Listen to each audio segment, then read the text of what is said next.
I want you to look at something right now. Think of some major goal you want, or maybe it's one you're already working on and you have experienced a lot of setbacks, a lot of defeats. You've experienced a lot of disappointment. Maybe you've already given up. And maybe you just need a little fire, a little encouragement to get back in the game again. Here's what I want you to look at. There are winners, there are losers, and there are people who have not discovered how to win. And all they need is some coaching. All they need is some help and assistance, just a little support. All they need is some insight or a different strategy, a plan of action to make some adjustments that will open up the key to a whole new future for them, that will give them access to the unlimited power that they have within themselves. That's all that they need. So what I want you to do is think about something you want for you, that's real for you, that's important for you, that will give your life some special meaning and power. And I don't even want you to say, I can do that. I don't want you to assume that. See, 5 years ago when I started out in this area, I would not have been able to make the mental leap that I would be up to where I am right now. I don't want you to begin to just psych yourself out. No. I want you to be able to say something to yourself that will enable you to maintain a level of integrity with yourself.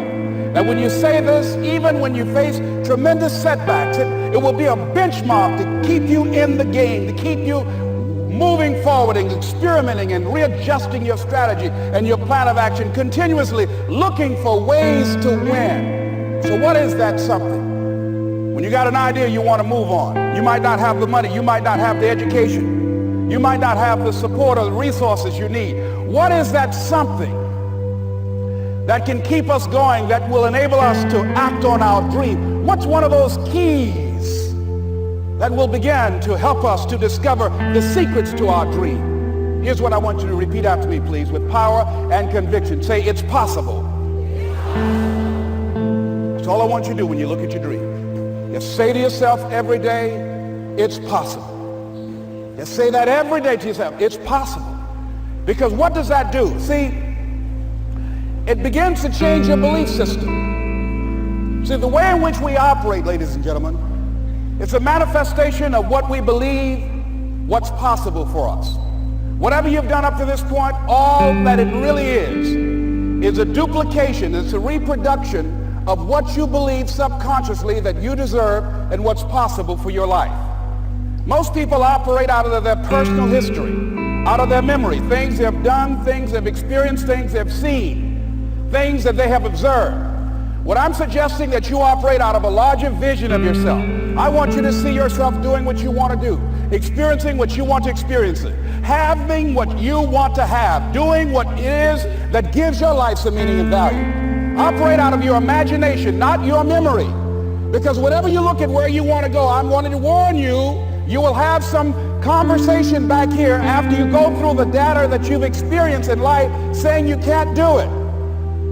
And so what you want to begin to do is ignore that inner conversation. Well, most people, ladies and gentlemen, when something happens to them, what they do is they begin to believe that that's the way it is. That's the way it's always been. And they can't see the possibility of it being any different. Example, before April 1954, the common belief, the universal belief, because it had been tried again and again and again and people had failed, the belief was that man was not physically capable of breaking the 4-minute barrier, that he could not run a mile in less than 4 minutes. That was the belief on the planet. It had never been done. But here's what happened, ladies and gentlemen. Roger Bannister came along and he broke the 4-minute barrier. Now here's what's significant about that. Since that time, up to this day, over 20,000 people have done it, including high school kids. What changed? 20,000 people, what changed? Here's what happened when they got on the track. They knew it had been done. And because they knew it had been done, there was a new belief about this barrier. about this goal that was unreachable. And those 20,000 people got in the race believing, knowing in their heart that someone had done it, that it's possible that they could do it. And I'm saying that if you know anybody that had some goal, some dream, something they wanted to do, and they did it, then I'm saying that you know in your heart that if someone has done it, then you can do it. It's possible. And that if someone can make their dream become a reality, that it's possible that you can make your dream become reality. And so as you begin to look at where you want to go, beginning to embrace that, it's possible. I'm blessed and highly favored. I've got a lot going for me. I got some good stuff in me. And it's possible that I can bring my greatness out here in the universe. That I can do what I want to do. It's possible I can write my own book. I can have my own business. I can take the trip and travel around the world. It's possible. I can bounce back from adversity and reinvent my life. It's possible. Regardless of where I am, the things can get better for me. It's possible. I'm thinking about two men right here in Chicago who were fairly successful, similar background, educated. They worked for a corporation for many years, and they were among many people that were laid off. Two guys who were very good friends. One went out looking for a job for several weeks along with the other one, and they faced disappointment and rejection again and again and again. They couldn't find any work, which is the story of many people across this country. One guy stopped. He became discouraged.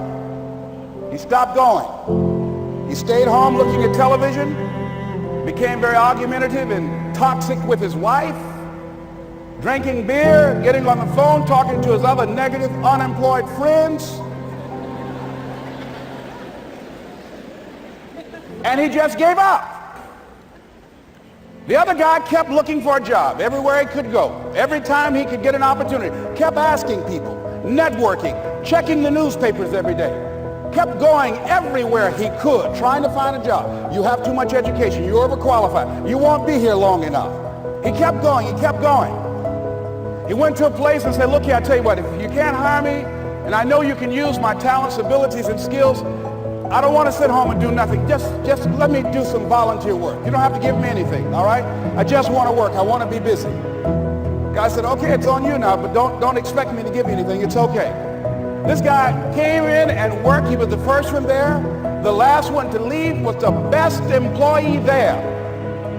About 4 weeks later, one of the top managers quit. They were looking for a replacement. Guess who they selected? This other guy. This guy who was volunteering his time. He got the job. What was the difference between the two men? Eyesight and mindsight. Eyesight is judging on what you see. Judging according to appearances. But mindsight is how you interpret what you see. One guy said, it's not possible, it's over, I'm finished. I can't do it. I can't make it. He surrendered. I've faced rejection again and again. I'm not going anymore. There are no jobs out there. But this other guy, he felt that in spite of the no's and rejections, in spite of how bad the economy is, in spite of what the newspapers are saying, that it's possible that somebody somewhere will give me a job. He just kept going, thinking it was possible. And guess what, ladies and gentlemen? That's what we have to do with our dreams.